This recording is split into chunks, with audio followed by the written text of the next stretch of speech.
Vamos a hablar ahora de un trastorno frecuente que se identifica por la dificultad para estar en público. La persona se siente observada, juzgada constantemente y eso, como se pueden imaginar, pues le condiciona su vida diaria. Trabajo, escuela o incluso relaciones con los demás se ven seriamente afectados. Vamos a hablar de la ansiedad social. La buena noticia es que se puede tratar. Revelamos más aspectos de este trastorno con José Rivero, psicólogo. Muy buenos días. Muy buenos días. Se puede tratar, enseguida hablaremos de eso, pero si te parece, vamos a empezar hablando de las causas. ¿Por qué aparece este trastorno? Pues mira, la ansiedad es propia del ser humano. Sentir ansiedad, además, es un elemento facilitador de la vida porque nos permite adaptarnos a afrontar situaciones complejas en nuestra vida.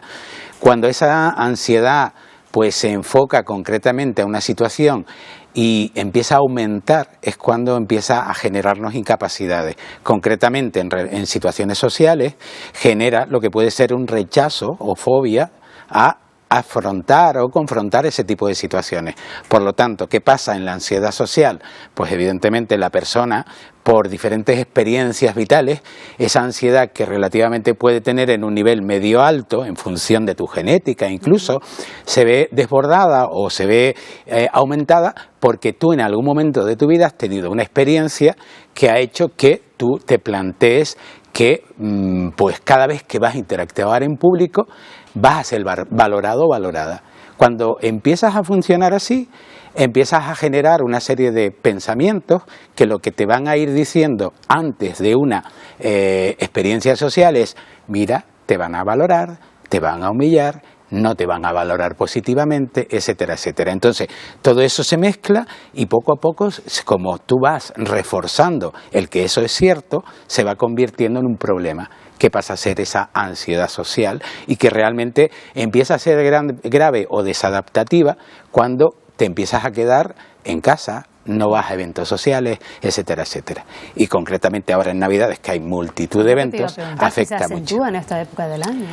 Se acentúa mayoritariamente en esta época porque además es la época donde los eventos sociales, pues por la misma naturaleza de la Navidad, se potencian. Evidentemente, nosotros cuando vamos a abordar ya desde una cena de empresa, relaciones con clientes, pues porque tu propio trabajo te lo plantea, e incluso esas relaciones o cenas familiares que, ojo, se salen de tu entorno familiar habitual, porque yo, por ejemplo, con fobia social, al igual, me puedo relacionar perfectamente con un círculo pequeño, de familiares, los amigos más íntimos. Efectivamente. Entonces, claro, con esos amigos íntimos yo funciono perfectamente, pero cuando me salgo de esos amigos íntimos es cuando empiezo a tener problemas. ¿Por qué? Porque vuelvo otra vez esa distorsión cognitiva, ese pensamiento o creencia de que voy a ser valorado, de que voy a ser juzgado. Y después también todo esto viene asociado a la vivencia de la ansiedad. Por una parte, eso lo creo de lo que me pasa. Y después yo no quiero sentir ansiedad. Yo le tengo miedo a la ansiedad. Y cuando todo eso se mezcla, pues evidentemente hay un comportamiento muy típico de todo esto que es evitar. Evito confrontar, que es propio de todo problema de ansiedad. Claro, es que empezaste diciendo que la ansiedad es algo así como un mecanismo de defensa ante determinadas situaciones, pero también llega a boicotearnos, porque es lo que tú dices, te adelantas a ver qué me pasará, seguro que me pongo mal. Claro, esto llega incluso a somatizar hasta el punto de rojez, o sea, enrojecimiento a lo mejor de la cara, del cuerpo, sudor en las manos, temblores, molestias de estómago. ¿Llega a enfermar? Sí, mira, el planteamiento de la ansiedad es que responde a lo que se llama el circuito de la preocupación o el circuito de alerta. Es decir, ante determinadas situaciones de nuestra vida, nuestro cerebro hace clic y activa para reaccionar. ¿Qué pasa? Que si yo reacciono y soluciono el problema, perfecto. Es decir, tengo un problema de interacción social, pongo remedio porque he aprendido estrategias, eso es fantástico. Pero cuando no hago eso, entro en el círculo y el círculo hace que cada vez que piense, mis pensamientos se van a empoderar mucho más y va a aumentar la ansiedad. Cada vuelta que le voy a dar a ese círculo ficticio del que estamos hablando va a hacer que mi ansiedad suba. Por lo tanto, se convierte en algo que va a activar simplemente por una cuestión biológica, sistema nervioso autónomo y periférico, me planteo problemas estomacales, problemas de aumento de la respiración, taquicardia, enrojecimiento, y todo eso es porque la sangre acude porque entendemos que estamos ante una situación de peligro y entonces nuestro cuerpo se prepara para reaccionar a esa situación de peligro, porque lo vivimos como ese peligro real. Fíjate.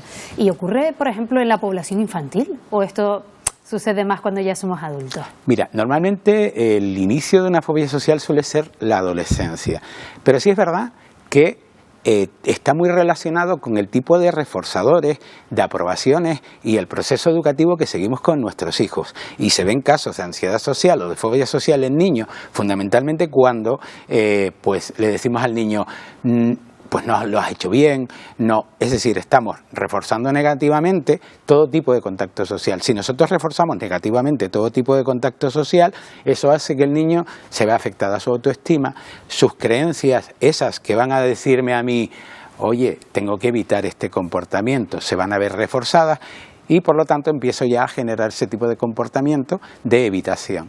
Por lo tanto, e incluso hay personas en las que no han tenido mucha interacción social en la vida, en ese momento juvenil, y no se han visto. Pero tú imagínate que ahora de adulto te confrontas a una situación y no te sale del todo bien. Y claro, esa creencia, no lo he hecho bien, ¿qué habrán pensado de mí? Si eso se mete en el círculo aquel que habíamos visto de darle vueltas, la ansiedad empezará a subir, si no le pongo remedio, se convierte en algo que me afecta a mi vida. ¿En qué momento debemos acudir a un especialista? Porque sabemos que se puede tratar, hay expertos que nos pueden ayudar a superar estas situaciones. ¿Cuándo debo acudir al psicólogo o Pues al mira, médico? lo ideal de acudir es cuando entiendo que afecta a mi vida normalizada, es decir, cuando yo empiezo a hacer comportamientos de evitación. Cuando yo empiezo a no confrontar situaciones, ese sería el momento ideal. E incluso si yo veo que tengo unos valores de ansiedad ante interacciones sociales y que empiezo a no controlarlo, sería quizá el punto ideal, porque sería el momento de cogerlo en el inicio.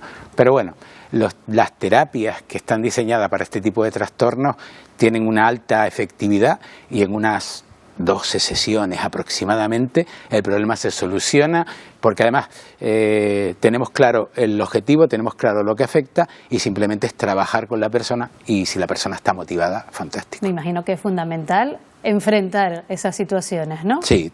Sobre todo tener lo que se llama esas ganas o esa toma de conciencia de que tú tienes un problema. Hasta que no tomas conciencia de que tienes un problema, ahí puedes estar dándole vueltas a decir, no, esto lo supero yo, con esa falsa creencia de que yo voy a poder con todo. Eso nos pasa en el campo de los problemas de salud mental en muchas situaciones. Yo creo que soy capaz y al final no soy tan capaz y nunca llegas tarde, pero sí retrasas un poco la búsqueda de ayuda. Bueno, es muy importante sin duda poner de nuestra parte, pero esa ayudita externa de vez en cuando también es necesaria. José Rivera, psicólogo, gracias. Muchas gracias. Buenos días.